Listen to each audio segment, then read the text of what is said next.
You're listening to The Step Back, a Mavs podcast. I'm too hot right now. Step back. Step back. I ball like the Mavs, running this beat like a lab. Luka Doncic the step back, Lord, that boy need a map. Dirk in his bag, I swear I feel it in the air. Dirk in the game, snapping like a crab, but hit never fold when they in the jam. Dennis Smith Jr. coming with the jam, got the whole team cooking in the lab. I say I'm the best, I'm going super saiyan. I'm in the booth spitting cause I can. I'm so fly and I may never land. I thank God for every one of my fans. SOD Trigg, just for the chance. Dirk catch five, they ain't got a chance. This came from God, this wasn't chance. Defense for real, coming with the clowns. Promise it gets scary, killing, beat and bury. I ain't never worried, never in a hurry. Crazy comments, it don't ever hurt me. Feelings I'm dispersing, is it really worth it? Never said I'm perfect, shine like a star. Any beat I get, I promise. Welcome everybody to another edition of the Step Back, a Mavs podcast. I'm your co-host, Dalton Trigg. I'm joined as always by my DallasBasketball.com co-host, Matt Galatzan. We have a lot to cover tonight. We've got a Mavs Pistons game. We had a Mavs Knicks game last night, but the big news that's sweeping everybody off their feet right now, Kristaps Porzingis is a Dallas Maverick. Matt, how are you taking this?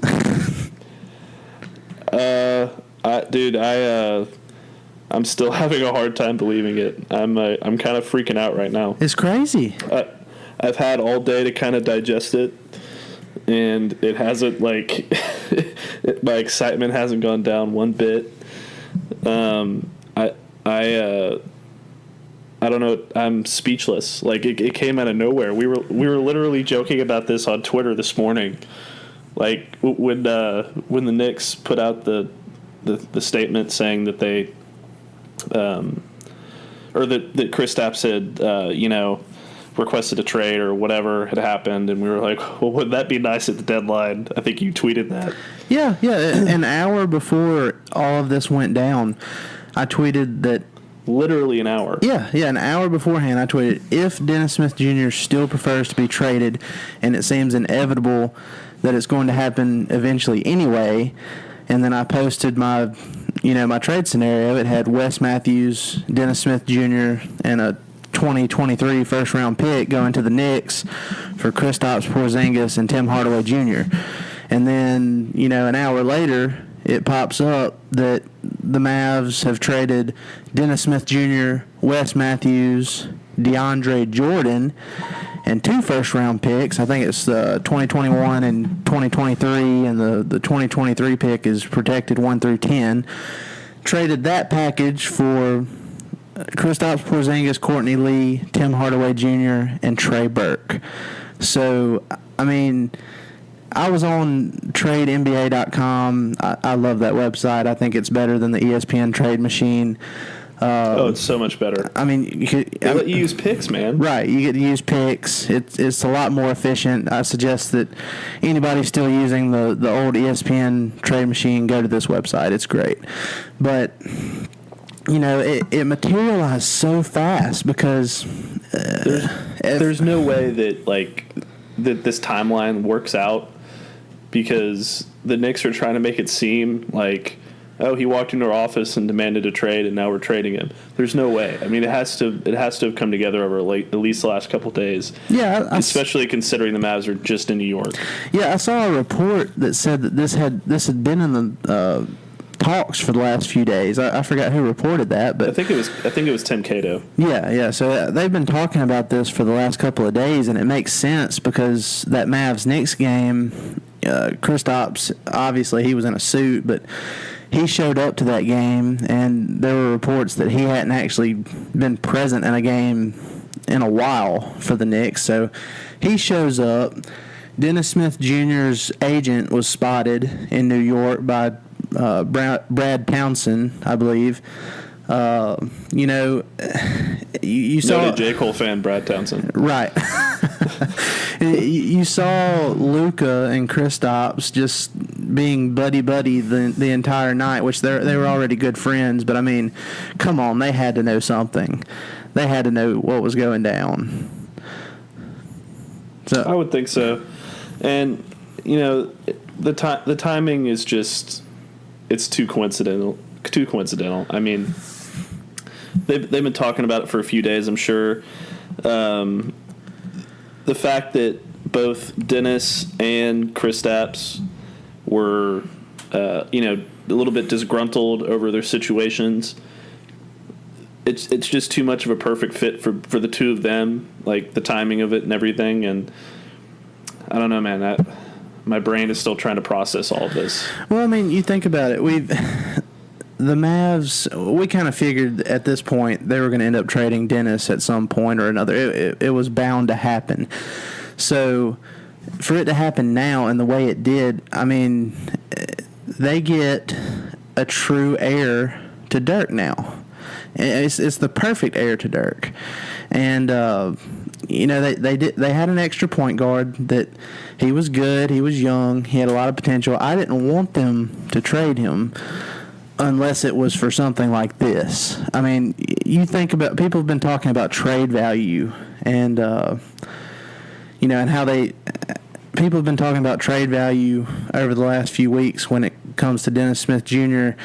And we've had people talking about, maybe we can get Jonathan Isaac from Orlando. Maybe we could get Josh Jackson from Phoenix. We just got Kristaps Porzingis. Well, dude, even you were talking to me yesterday. I think it was yesterday. I almost yelled at you because you said, well, what if they trade him to Detroit for just like a pick and a young player? And I was like, no, Dalton, they're not going to do that. They can't do that. They can't do that with Dennis. If they trade him, it has to be for something like this. I got to correct you right there. I didn't suggest that. I was talking. Well, you mentioned it. I was talking to Rod Beard. He's one of the Detroit news people that covers the Pistons. I was talking to him, and I was asking him how realistic he thought it was that the Mavs could trade for Blake Griffin. Potentially, like the Ringer suggested. But that's when he told me that he thought that Dennis's trade value was more along the lines of a first-round pick and a young player. But, I mean, okay. Obviously he was a little bit off.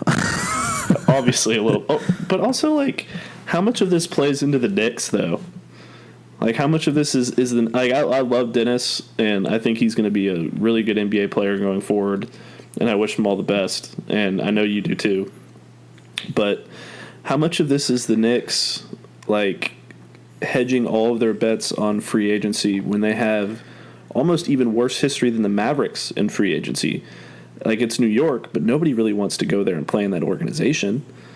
Like, they're bagging, or they're putting everything on Kevin Durant and Kyrie Irving coming, and. Well, you're right. That's a big risk, and it's not very smart, if you ask me.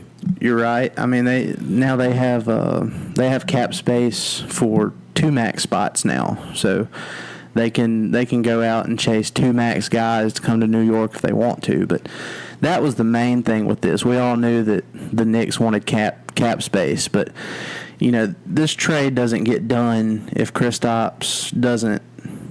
Kind of force their hand a little bit. He was tired of the losing, and he was tired of the culture in that, in that front office, that organization, in his time there, and he just kind of forced their hand a little bit. So there was some help from him on that part of it, but I think it's been toxic over there. It has. It's been absolutely toxic, and I can't blame him for 1 second for wanting to get out of that. Another thing this trade does is it eliminates the Dennis Smith Jr. versus Frank Ntilikina argument. Frankie smokes. Yeah, for the Knicks at least, because now they have both of them. So they have both of them, and they don't have Donovan Mitchell. Yeah, right. So, I mean, if one works out or if both works out or, however that situation turns out, they can't really kick themselves too much because, there were 13 other teams that missed on Donovan Mitchell. So, I really do think Dennis is going to do well there, at least for the rest of this season. It looks like it's going to be his team, and he's going to have a chance to prove that he's well worth keeping around up there. And I think he's going to do really well in that environment, playing at MSG and in front of those fans. And once he really starts to take off, I think he's gonna excel there. Well, another thing too, the Knicks, we thought the Mavs were tanking towards the end of last season. The Knicks, they've been tanking pretty much the whole entire season this year. And I think it would be funny because over the last 4 games, I tweeted this out last night, but Dennis, he's averaging close to 16 points. I think it's 7 assists and 6 rebounds for the last 4.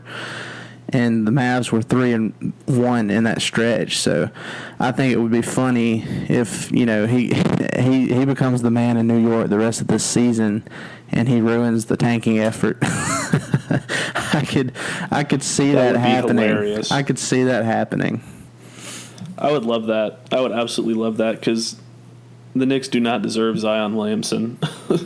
Not with the way their franchise has been run it's really since Patrick Ewing. They don't deserve any of that. But just going back to the idea of Porzingis in Dallas, I just can't fully wrap my head around it. It still doesn't feel like it's real. This is something back in May. I wrote a piece for DallasBasketball.com about us pipe dreaming for Porzingis and how maybe we could acquire him in a trade over the summer. And even at that point, it was just literally that, pipe dreaming. And now here we are. He's going to be teammates with Luka Doncic, and he's going to be with Dirk for the rest of this season. Hopefully next year, but I think Dirk's done after this season. But it's crazy. Hey man, I'm never doubting you again. I threw a little shade your way via text, not in public, but via text about how I thought it was about how crazy I thought it was that the idea of Porzingis even being in Dallas was just ludicrous. Well, I had pitched now that he's here, I literally don't know what to say. You were right, man. Well, I've been pitching this idea, the last day or so to a couple people, just as an idea, but the biggest thing that I got back from most people was, well, why wouldn't they try to offer Porzingis in a New Orleans trade for Anthony Davis? Well, Porzingis, nobody's going to trade for Porzingis, who's set to be a restricted free agent, and he's due, his next big contract, unless they have a good idea that he's going to re-sign with them.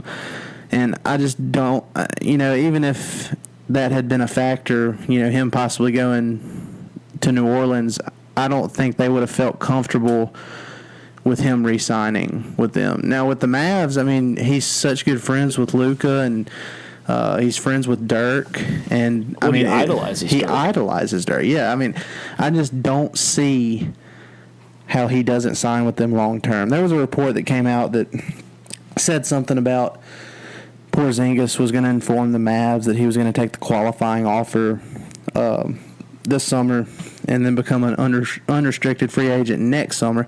I don't think that's going to happen. I think once the Mavs offer him his max contract, that's pretty much going to do it. Well, yeah, I think basically what Porzingis was saying when he said that was, offer me the max or I'm going to become an unrestricted free agent in a year. But I think the Mavericks traded for him fully intending to offer him the max when that comes up. So I don't think it's going to be an issue at all. I think it's just going to be, he might not play this year. I just got a text from Fish that I'll read out for everybody in a second, but I think it's just going to be a situation where maybe he doesn't play this year, and even if he doesn't, he very well could, but even if he doesn't, they're still going to offer him the max this summer because they already know what he could do. Everybody knows what he could do. He averages 18 points and 7 rebounds per game. He's a 36% three-point shooter for his career. Last season, before he had the ACL injury, obviously he was averaging 23 points, 7 rebounds, and let's see, he was almost 40% from three last season. People were talking about him in like an early MVP candidate before he got hurt. Right. I remember that. Yeah, he was playing out of his mind. Right. So, I mean, you look at his progression from his rookie year to his third year last season before he got injured, and he was an all-star last season too.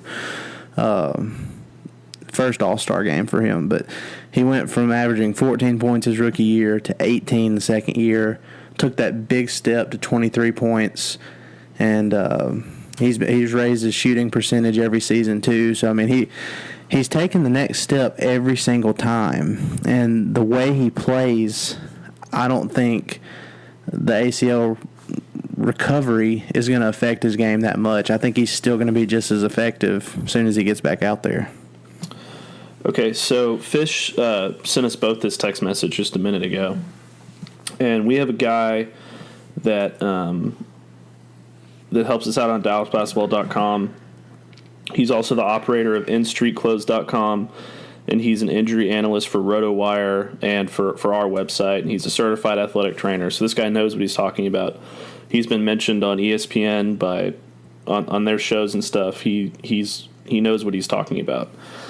So what he said was, average missed time for a recent ACL tear is a shade under a year. The fact that it appears Porzingis suffered an isolated ACL tear helps, but his size obviously plays a role in recovery.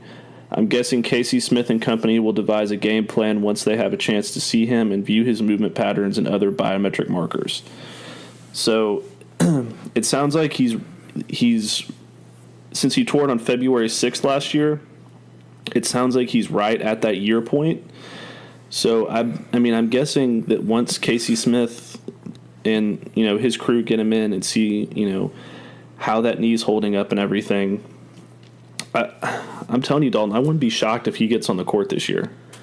I mean, I think it's a matter of just a few weeks, because I was talking to a guy earlier. We were talking about this same topic. When is he going to actually be on the court for the Mavs? And he was saying, well, I mean, even if he's healthy, he hasn't really had any full contact stuff at this point. So he's got to get back to practicing. He's got to go through some full contact drills and practices and stuff like that. So I'd say give him 2 to 3 weeks and he'll be out there. I don't know about 2 to 3 weeks, or I have a feeling that it will be before the end of the year. This whole thing with the Knicks and them saying that he's not going to get out there for the whole season, I think was part of their tank effort. So I don't know if we can put a timetable on it necessarily, but there's no reason, at least in my mind, that considering the way athletes' bodies like his heal faster than us normal folk, that he should be out there at some point. And honestly, whether or not he gets out there probably doesn't matter as much, because they have him. That's right. The important part going into next year. And obviously we don't want anything else to happen, but it would be pretty exciting to get to see him and Luke out there on the court together for whether it's 10 or 15 or 20 games or whatever. Well, you don't want to rush him back, obviously, but I think that's part of the reason why he was upset with the Knicks, because I forgot where I heard this. I think you may have said you heard it on ESPN radio earlier, but he feels like that he's ready to go, that he's further along in his recovery process than what the Knicks thought he was, and almost like they were holding him back due to that tanking effort. So, I mean, I don't know. I think he could come back in a couple weeks if he wanted to. We'll see what the Mavs training staff thinks about that.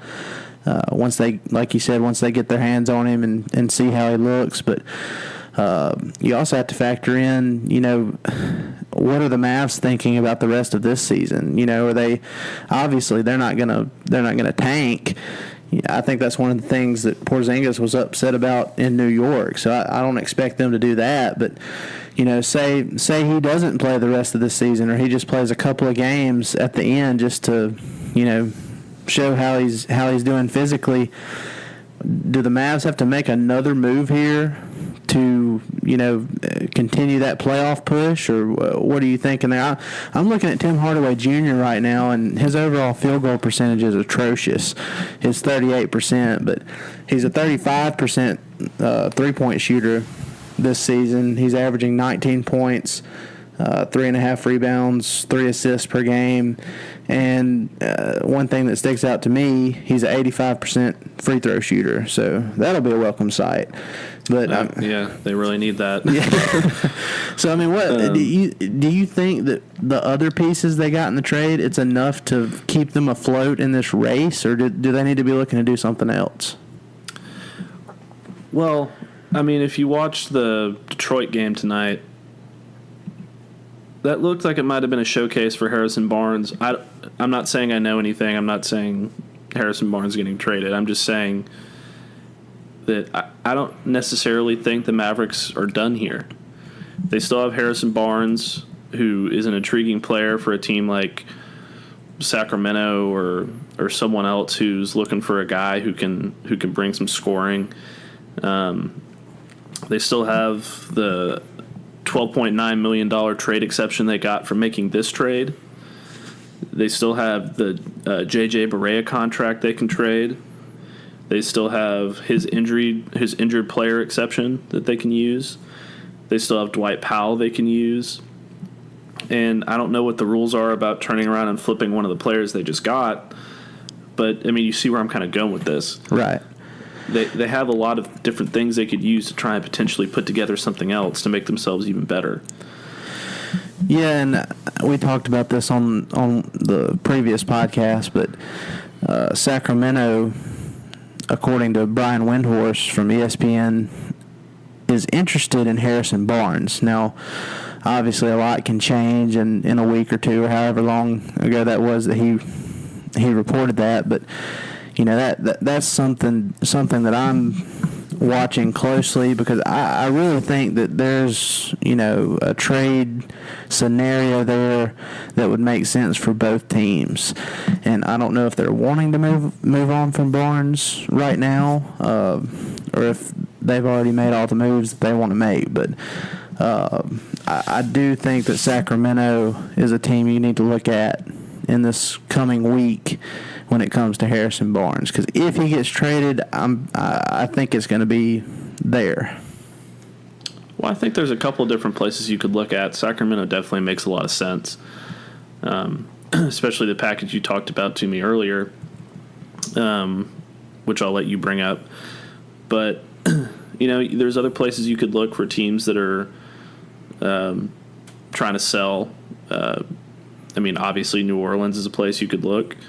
Orlando's a place you could look.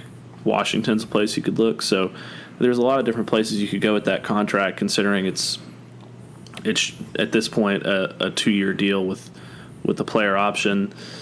That's going to turn some teams off because I don't know if they're going to want to pay Harrison another $25 million or not. But there might be somebody out there that does, and Vlade Divac certainly fits the bill for that. So right. I don't know. I mean, we'll see. We'll just have to see what happens with the way these next couple of games go, and if we see any activity coming up on the deadline. Because, I mean, we thought we had something with Dennis a couple weeks ago, and I wrote a trade story that is never going to get published because it never happened, because we were pretty sure he was going to get traded, in the next day or two, and then this one caught everybody off guard. Nobody knew this was happening. Well, it just popped. So we'll see. This is why you have patience. This is why we never doubt Donnie Nelson. We just we wait for it to happen, and then we just admire his work. So I'm looking here. Let me say this too. Donnie has been amazing these last 7 months. He has completely changed the trajectory of the Mavs franchise over the last 7 months. He made a trade and acquired Luka Doncic in the draft, and then 7 months later turns around and gets the second most exciting European prospect ever Yeah. in Porzingis, and brings them both to Dallas to pair them together. One's 19, one's 23, and you have two stars now to lead you into the next decade plus of Mavericks basketball, and he did that in less than a year. I mean, it's like I saw somebody mention, I think it was Fish that mentioned this earlier on Twitter. It's like when the Mavericks drafted Dirk and then traded for Steve Nash. It's that big of a splash. Right. And that when somebody mentioned or replied, I reposted that article that I wrote about dreaming of Porzingis back in May. And at the time when I wrote that, obviously it was before the draft. We didn't have Luka. Dennis was like the only thing that we were really looking forward to at the time. And then fast forward 8 months later, not only do we have Porzingis, but we did draft Luka, and he's become a superstar at 19 years old himself. The role players have been great. Kleba, Finney-Smith, Brunson's coming into his own. I mean, it's just a completely different vibe to this team going into the future than what it was 8 months ago. Dude, we were potentially talking about Dennis and Bamba and basically waiting 5 years before we could see a return on that. That's crazy. And now look where the Mavericks are at. Yeah. 7 months later. It's nuts. Another thing that makes me think that the Mavs might not be done making moves is, they took on Hardaway Jr. and they sent out Wes. So, that's pretty much they had Wes's money set to come off the books this summer in free agency. And so now that pretty much washes out there. Courtney Lee, I'm trying to look that up here. He's got I think he's making like $9 million a year for the next 2 or 3 years. No, it's more than that. It's 12. It's 12 million. Okay, Yeah, 12 million this year and next year. And there's no player option or team option. It's just straight out. So that hurts a little bit. Courtney Lee, he's had a down year. He's only played 12 games. He's averaging 5 points. His shooting percentages are down. But I look at last season, and he averaged 12 points on 40% shooting from three. So, I mean, maybe he just needed a change of scenery. You never know how he can help out. But anyway, my point, they took on all this money that really, takes a dip into their cap space this summer. And if Sacramento is interested in Barnes, they have a lot of expiring contracts that they could send back in a deal. So, I mean, I could see them making, even if they don't, the trade proposal I made to you earlier was involved Bogdanovich. And as much as I would like that, I would also understand if they just traded Barnes for expiring contracts, just to make it to where they could have some more cap space to make up for the move they just made for Porzingis. No, yeah, I agree with you. I don't necessarily think that if they trade Barnes, it has to be for another playoff piece necessarily. Because let's be honest, they still might be at a point where the playoffs are out of the picture, and that's fine. They're setting themselves up for the future now, which is what this move is all about. You don't draft for a guy coming off an ACL injury that's still not playing yet to make the playoffs right now. So that's obviously not where their focus is. Once they realized that they got to this point. But there's some other interesting pieces on the Kings as well. I'm trying to look up Nemanja Bjelica's money situation. So give me 1 sec on that. Yeah, while you're looking that up, I just want to say, it's almost as if the Mavs finally just sat down and looked at the stats, especially for that starting lineup that just wasn't working. It was like they finally just sat down, looked at it, said, whoa, this isn't working. We need to do something. And it just so happens that it was a perfect storm, and they were able to get Porzingis because he wasn't, he wasn't happy where he was at. And, it just worked. The idea of signing DeAndre Jordan last summer, I get it. But given where the team is at with, a little over 30 games left in this season, it just wasn't working. No, it wasn't. Their starting lineup was an absolute mess, and it just wasn't a good combination, and that happens sometimes. They probably waited a little bit too long to punt on that, but, now that they did, look what they got, so it's fine. But, okay, so Bjelica. So my thinking is with Barnes, if you're going to send him to Sacramento, they had a great start to the year, and their future looks very, very bright, which is very weird to say because it's the Kings. But if you're going to send him Barnes, yeah, you want to take back some expirings, maybe like Zach Randolph. I think Zach Randolph's expiring. He is. Shumpert. Shumpert. Take those two guys back. Put them on your bench. Whatever. There's, like you said, there's 30 games left. But Bjelica is a piece that I think could be very interesting for the Mavericks, especially considering how poor they've been from shooting the three outside of, really everywhere. They haven't had a good three-point shooter this year. I think Barnes has been their best three-point shooter, and he's, been off as of late. But Bjelica's, I hope I'm pronouncing that right. I'm sorry if I'm not. He's 3 years, $20 million. He's making 6.8 next year, 7.1 the year after that. So that's a complimentary piece you could throw in there with the expiring money that you're taking off of Sacramento's hands. Right. And so, that's something to think about. I think Sacramento is probably a good trade partner in that respect, at least. Well, and you got to think about this. I know some people are like, well, why would they want Harrison Barnes for Bjelica? I just butchered that so bad. I don't know how. It's a hard one to pronounce, man. It's almost as hard as my last name. Yeah, I'll call him BJ because that's what his last name starts with. But sure. But if they say they wanted Harrison Barnes and say they need a guy that you can, he can go and get you a bucket by himself. Sometimes he does that way too often, has that tunnel vision ISO ball thing going. But say they want that. You could ideally send Harrison Barnes and J.J. Barea's $3.7 million, which wouldn't matter anyway.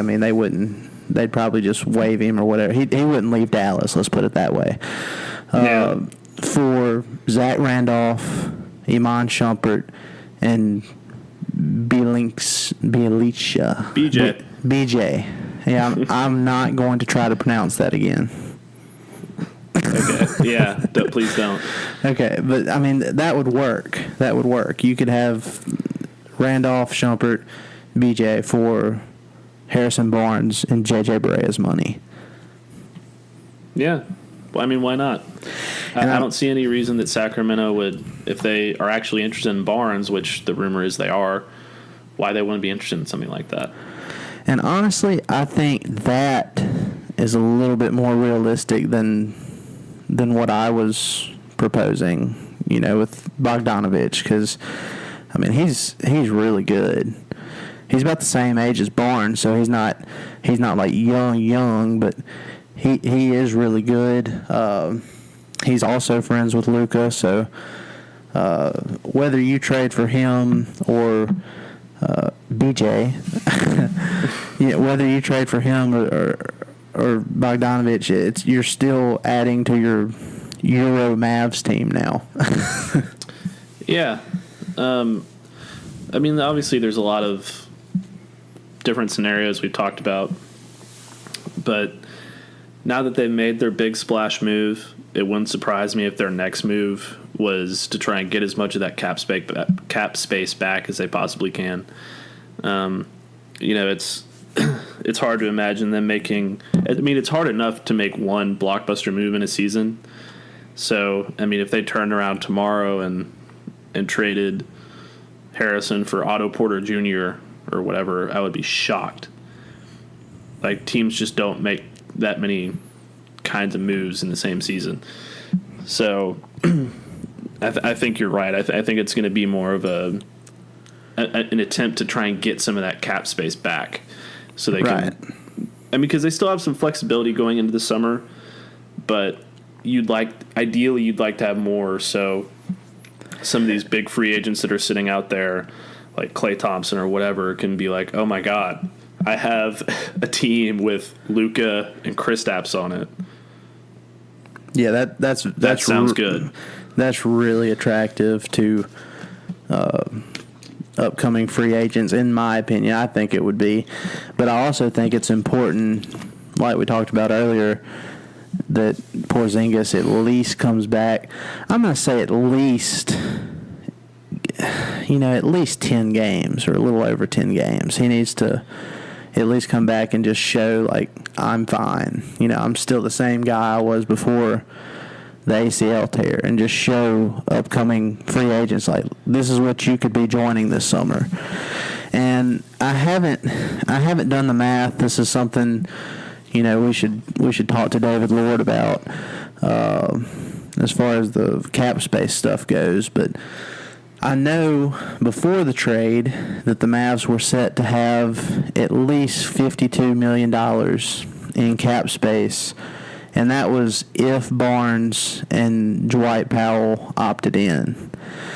So I'm trying to do the quick math here, but if you're adding, I think I saw on Twitter earlier that it was $20 million. $20 million. That's right, because Hardaway is $17 million, Courtney Lee is $12, so yeah, $39. Kristaps is like $4 or $5.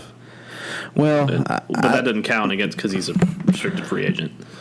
It won't be quite $20 million, but if you did do that trade with the Kings, you'd have Randolph's 11.6 and Shumpert's $11 million coming off. So I agree. I mean, I don't expect a move, with Washington to get Porter Jr. or something like that to occur. But I do think that they're going to make another move of some kind to free up some more cap space. Yeah, I mean, I think they kind of have to. Because one thing you don't want to do when you make a big splash move like this is be handcuffed. So you don't want to lock yourself into just these two guys and not be able to make any other moves. They're going to be aggressive, I think, and make at least one other move to shed some salary. And I don't know how they're going to do it or who they're going to do it with, but they have to do it. Even if it's just Dwight Powell's $9 million, that's a big $9 million to get off the books, because that gives you 29 to play with this summer instead of 20 or whatever, Yeah, and I mean, and I don't think they necessarily have to have a full max spot either to make some noise. If they can just get close to it, enough to where they can comfortably keep Maxi Kleber and Dorian Finney-Smith. I know that they can wait and sign Finney-Smith and go over the cap with him.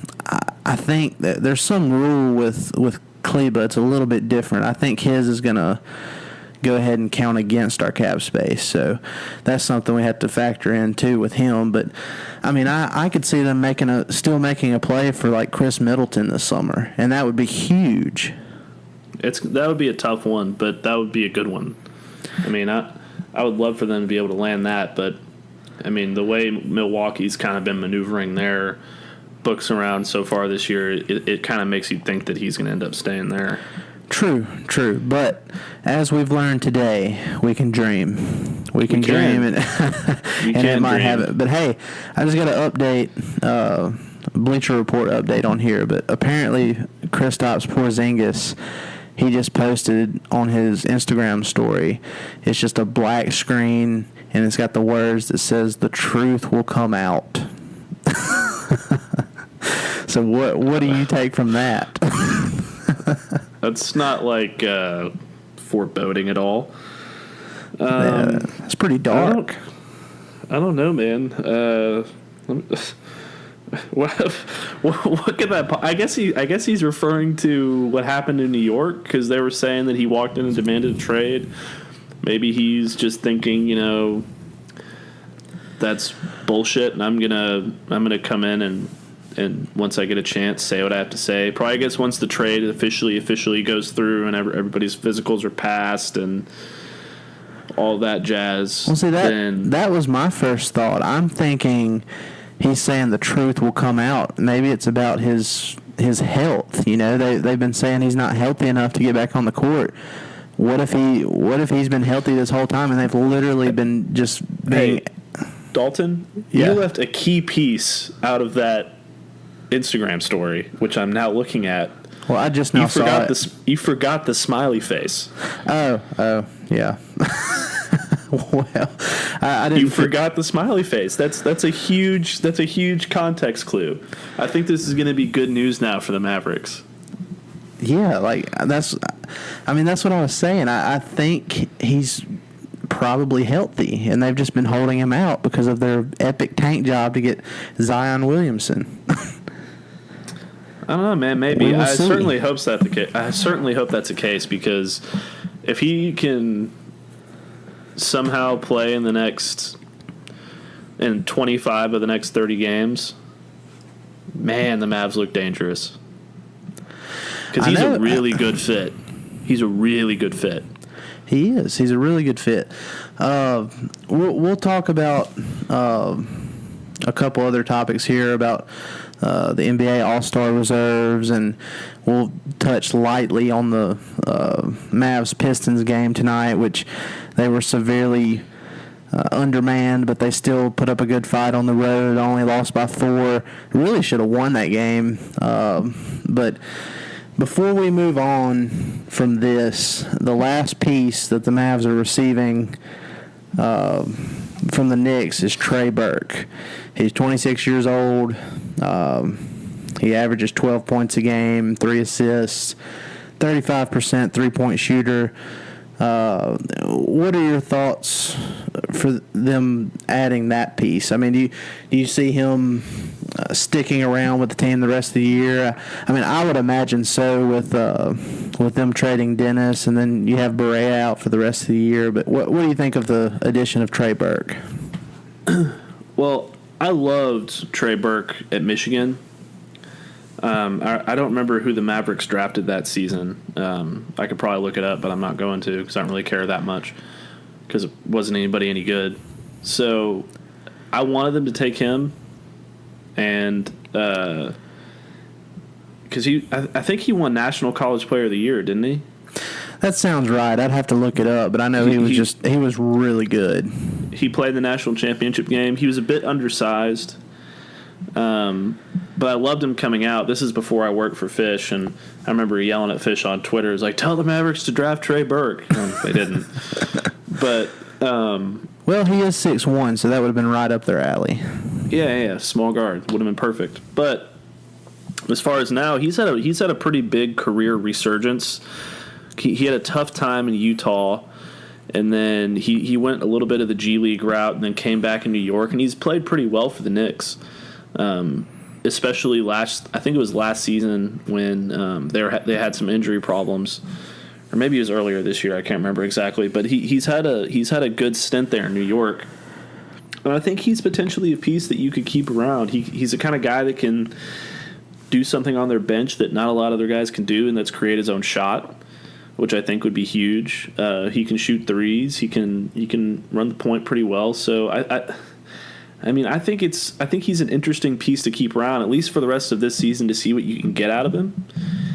And then if it doesn't work out, it doesn't work out. He's expiring. But having him without JJ, without Dennis, with just Brunson there, and I mean, obviously we like Brunson a lot, but to have someone like Trey Burke in there who's a little bit more familiar with the NBA and a little bit more of a veteran and can do a little bit more with the ball is a nice little security blanket to have.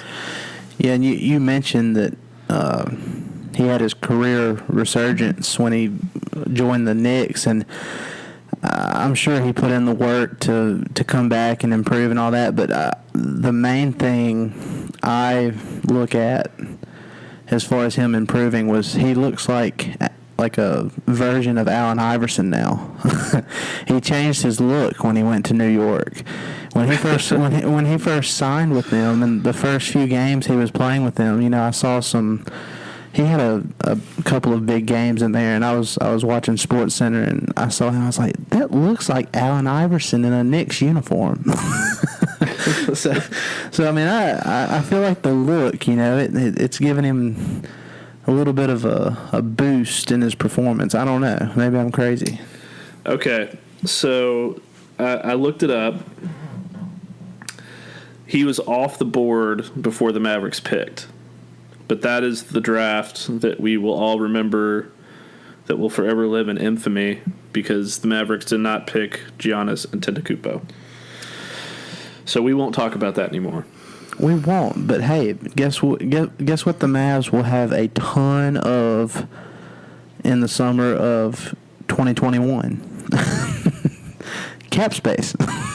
And they'll have 2 European players to be like, hey, this is the best place for Euros to come. Come on, Giannis. I tweeted this out earlier. You already have Doncic. You have Porzingis. You have Dirk mentoring them. Obviously, Dirk will be gone by 2021, but I think he'll be around the franchise. Yeah, he'll be around the team. And if you add Giannis Antetokounmpo to that is Euro Team Mavs final form. Like, that's just what do you do at that point? Super Saiyan God Mavericks.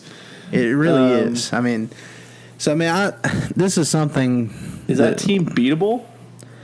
Let's not get too far into that. That's a rabbit hole, man. look. Ever since Giannis just gushed over Doncic in the summer, well before he even touched the NBA court, that's been a dream of mine. It will continue to be a dream of mine, and I really think if the Bucks can't, get a title, if the Bucks win a title, I don't think he's going anywhere. But if they stumble at all, or they can't, put the right pieces around him to sustain the success that they're having this year, I could see it being, kind of like an Anthony Davis situation. Well, we shall see. I hope that happens, but I don't want to get my hopes too high, because right now I am super content because the Mavs just got Porzingis. We're still on a basketball high here. I mean, yeah.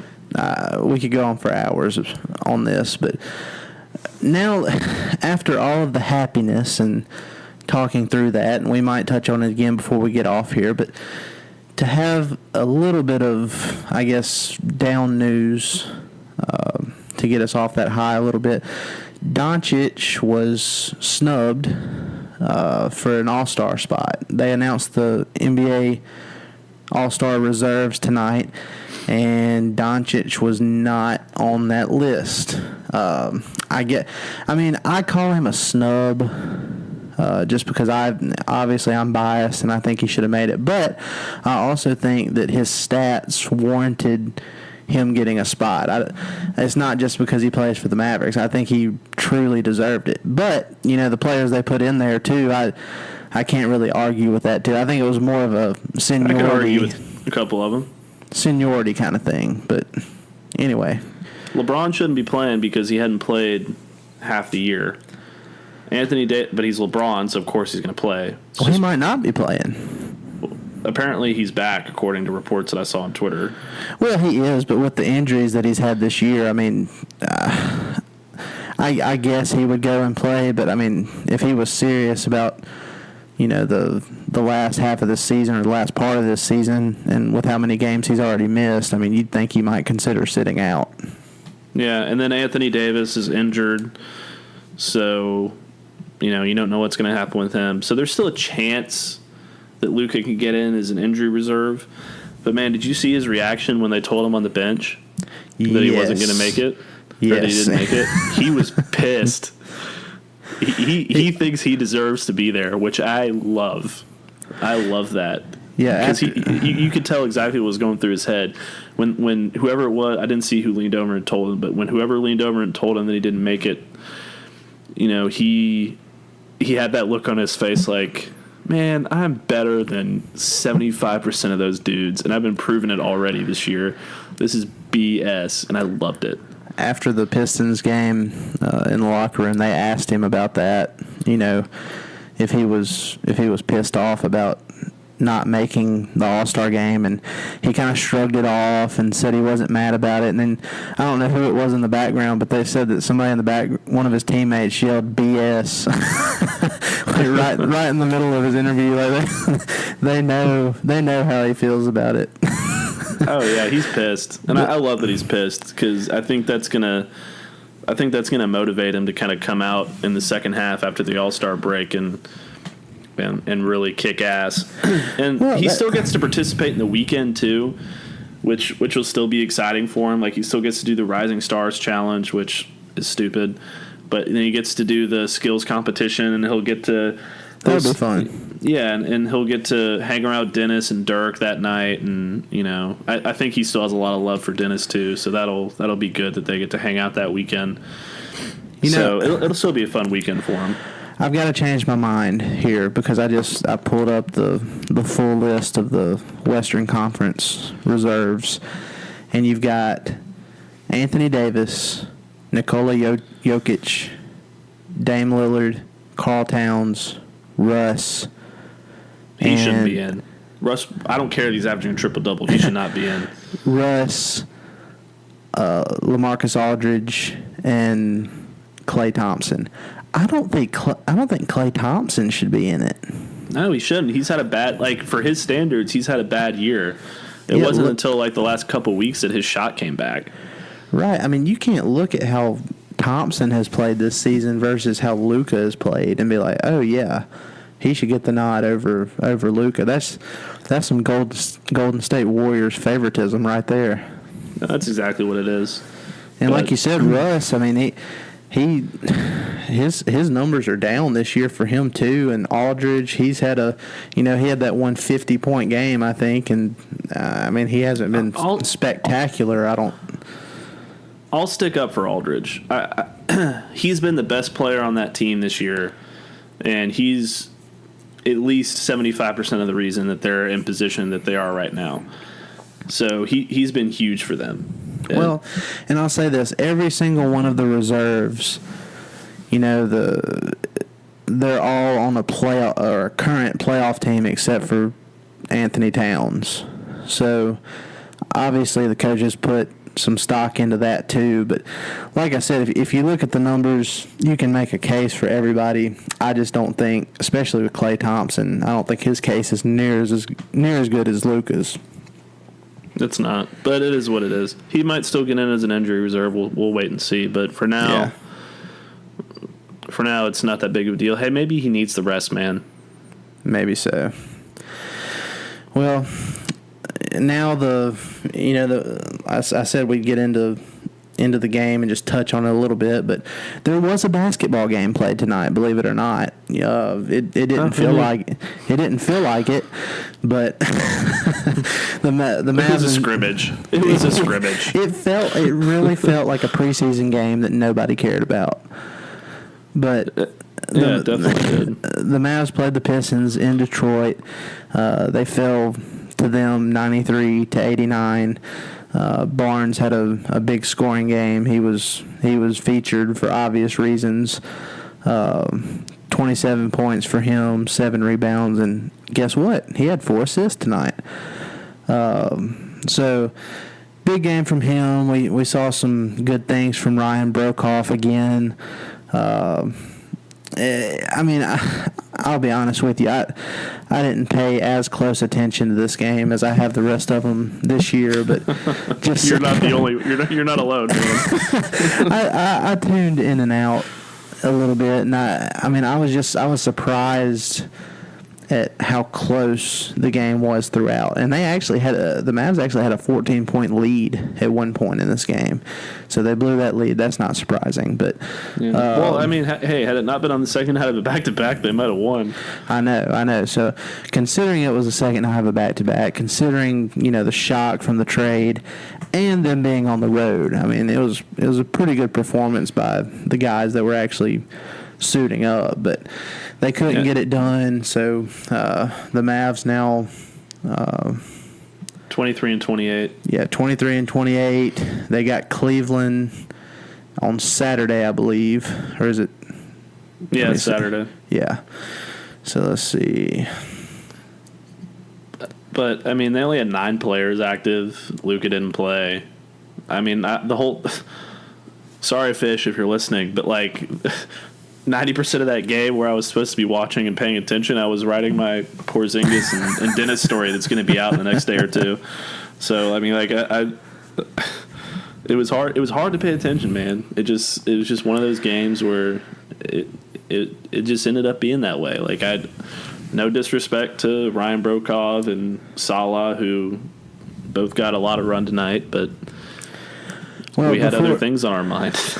before we got into before all this happened, I said that this next 6-game stretch before the trade deadline, there were 5 must-wins, and the only one that I didn't consider a must-win was the Toronto game. But as it turned out, they really should have won that one too. They just didn't make their free throws, which has been an awful trend this year. But, I give them a pass for the Detroit game because that's just not something you can prepare for. Now, how do you deal with that? Like honestly, how do you deal with, hey, 3 of the biggest personalities and leaders on our team just got shipped out this morning. Let's go out there and play a basketball game. All right, ready, break. Yeah, right. They showed the Mavs Twitter page. They tweeted out a picture pregame of, they normally do their little pregame huddle in the tunnel in their little routine, and it literally looked like there was 5 people in the huddle. It was so sad. I was thinking, like, man, it's gonna be a bad night. Dude, I mean, even Rick looked sad. Pre-game? Did you see Rick's interview pre-game with the media? I didn't see his interview pre-game, but I have thought about him being sad because by them sending out DeAndre Jordan and Wes, 2 players that Carlisle was just determined to run sets for, it was almost like the Mavs were like, okay, well, if you can't make Dennis work, then we're shipping out these 2 guys. I know it was almost like parents taking away their kid's favorite toy. Like, he looked like he had tears in his eyes. It was actually pretty tough to see. Like, he looked pretty shook. Well, it was for the best because, like I said, I mentioned this a couple weeks back when we were talking about advanced stats and just how bad the Mavs starting lineup has been. And, there's no way that Rick Carlisle could not know that. And he just continued to, force feed the ball to Wes, and you had the Wes and DJ 2-man game and all that. Well, I mean, I proposed that if he wasn't going to do anything to change it, that maybe management had to kind of force his hand a little bit. And sure enough, I think that's what they've done. Yeah, I think Donnie just kind of probably. I mean, we don't have any inside knowledge into what exactly Donnie was thinking when he made this trade. But Matt, you didn't know I'm a psychic? Oh yeah, of course. I know this stuff.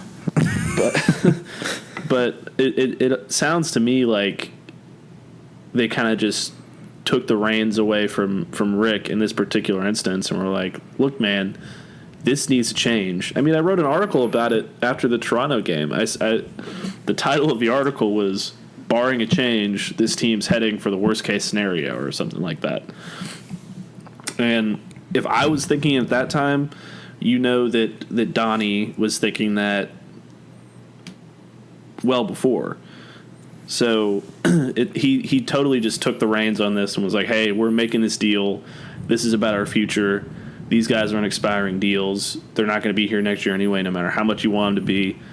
Let's just get this done now. Yeah, and I mean it was tough for seeing them have to play shorthanded tonight. But like I said, I like the effort that they showed. I like the once they get, and I mean Luka wasn't playing too. He had a sprained ankle, so sore ankle. Oh, it was a sore ankle. Okay, well, if he was out there playing tonight, I mean, they definitely win, in my opinion. So, I mean, that was another thing added on to it. But, you're looking at the standings now.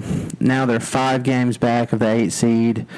The Clippers are the current 8 seed. They're 28 and 23. The Mavs are the opposite, 23 and 28. And you've got 31 games left. So it's going to be an uphill battle, but I mean, we speculated on what that Kristaps Instagram story thing meant that he posted a while ago. So maybe he's healthy, and it just the Knicks were just kind of stashing him back. Maybe that was something to keep him from getting some big offers this summer. Dalton, what? Would that be considered illegal by NBA standards? I don't know. I mean, I don't even know how they'd prove that. Well, if he comes out and is like, "Hey, I'm ready to play," and comes out in a game or two and starts hitting threes and dunking on people, then well, I mean, it just depends on the training staff. I mean, you have to. I don't know. I don't know how they document that stuff, but I mean, that would just. I don't know. If he comes back. Like Stott said, it's typically a year, and it's almost right on the button for a year. So, think of that what you will. Well, like I said, he said the truth will come out, so we'll see what that means. It may be he may just the NBA is unnecessarily dramatic sometimes, so maybe that they are. But yeah, well. I think that'll about do it. That'll wrap up this episode of the Step Back, and I mean we can't fully express with our words just how ecstatic we are right now, because this what a day it's been, Matt. I mean like I said, we were talking about this around noon. Less than an hour later, this exact scenario played out, and it still doesn't feel like it's real. I'm going to sleep like a baby tonight, and I'm going to wake up tomorrow, and I'm going to go watch Porzingis highlights for the majority of the day. Well, tune into my story then, because I put like 2 different highlight reels in there about Porzingis. So, but no, man, yeah, I'm going to do the same. Just want to thank everybody for listening and for tuning in. This thing's really starting to blow up, and we really appreciate every listener and subscriber. And keep telling all your friends, and like, rate, and subscribe us on all the major platforms: iTunes, Google Podcasts, Podbean, you name it, we're on it. And we're going to hopefully be up on YouTube soon too, so we'll keep you posted on that. Yeah, and like Matt said, we truly appreciate all you guys' support. We couldn't have asked for a better start to this, and it's going to continue to get better. We've got some really nice guests lined up in the future that we'll have on here, and be on the lookout for a new intro song too, because I mean, obviously we've got Dennis Smith Jr. coming with the jam in our Dennis ain't coming with no more jams, man. No, not for us at least. Dennis Smith Jr. coming with the jam. So Andrew Bishop, a.k.a. Drew Pock, he will be cooking us up another awesome intro, and I know we're going to love it. I know you guys are going to love it, so be on the lookout for that. We'll get back on here next week, and we'll recap everything going on with the Mavs. So we appreciate you guys listening to us. Y'all have a good night. Porzingis! Dennis Smith Jr. coming with the jam. Got the whole team cooking in the lab. Man. It's crazy. Music in Texas now.